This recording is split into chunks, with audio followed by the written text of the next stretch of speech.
കുടുംബത്തിന്റെയും ഞങ്ങളുടെയും തീരുമാനമെന്ന് പറഞ്ഞു കഴിഞ്ഞാൽ ഇതേവരെയായിട്ടും ഗവൺമെന്റ് ഒഫീഷ്യൽസോ കമ്പനി ഒഫീഷ്യൽസോ ഞങ്ങളെ ബന്ധപ്പെടാൻ ശ്രമിച്ചിട്ടില്ല. അപ്പോൾ അതിനു വേണ്ടി അത് ആയതിനാൽ ഞങ്ങൾക്ക് അർഹമായ കോമ്പൻസേഷനെ പറ്റി ഒരു ഉറപ്പ് നൽകാനും ആരും ഇതുവരെ തയ്യാറായിട്ടില്ല. ആയതിനാൽ ഞങ്ങൾ 10 മിനിറ്റൂടെ വെയിറ്റ് ചെയ്യും.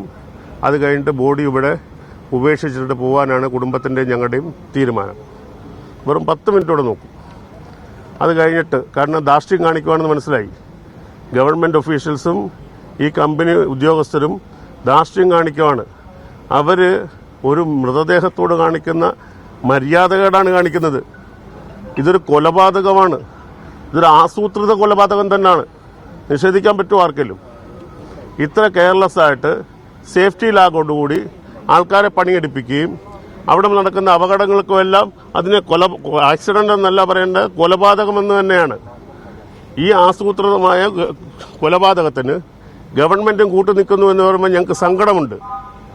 ഇത്രയും നേരമായിട്ടും ഒരു ഗവൺമെന്റ് ഒഫീഷ്യൽസും ഞങ്ങളെ ബന്ധപ്പെടാൻ ശ്രമിക്കുന്നില്ല. മരിച്ചു കഴിഞ്ഞ് രാവിലെ 3 മണിക്ക് മരിച്ചതാണ്. മണിക്കൂർ ഇപ്പൊ 2 മണിയായി. ഇപ്പൊ ഏകദേശം 12 മണിക്കൂറോടെ ആകുന്നു. 11 മണിക്കൂർ കഴിഞ്ഞു. ഈ 11 മണിക്കൂറിനുള്ളിൽ എന്താണ് ഈ നാട്ടിൽ നടക്കുന്നത്? എന്താണ്? ആർക്കും ആരെയും കൊല്ലാം, ആർക്കും ആരെയും എങ്ങനെയും കൊല്ലാം. ഗാർഡർ മറിച്ചിട്ടോ അല്ലെ വണ്ടി കയറ്റിയോ എങ്ങനെയും കൊല്ലാം. ആരും ചോദിക്കാനും വരില്ല, കേൾക്കാനും വരില്ല.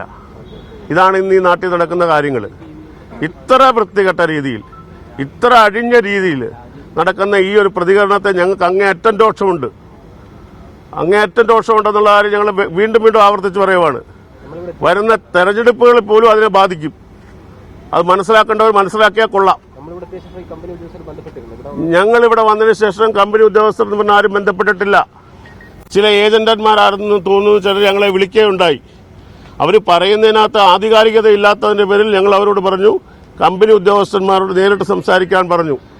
എന്നാൽ ആരും ഞങ്ങളെ ബന്ധപ്പെട്ടിട്ടില്ല. ഇത് ശുദ്ധ മര്യാദകേടാണിത് കാണിക്കുന്നത്. ഒരു മൃതദേഹത്തോട് കാണിക്കുന്ന അനീതിയാണ്. ഒരു രാജ്യത്തെ പൗരന് ലഭിക്കേണ്ട, ഒരു രാജ്യത്തെ പൗരന്റെ മൃതദേഹത്തിന് ലഭിക്കേണ്ട ആദരവ് ലഭിക്കേണ്ടതിന് ഒരു അനാദരവ് കൊടുക്കുകയാണ് ഇവർ. ഈ മര്യാദകേടിന് ഇവരെല്ലാം മറുപടി പറയേണ്ടി വരുമെന്ന് മാത്രം ഞാൻ പറയുകയാണ്. 10 മിനിറ്റ് കൂടെ നോക്കിയതിനു ശേഷം ഞങ്ങൾ ഇവിടെ നാട്ടിലേക്ക് തിരിച്ചു പോവാണ്. ഇത്രയേ ഉള്ളൂ പറയാൻ.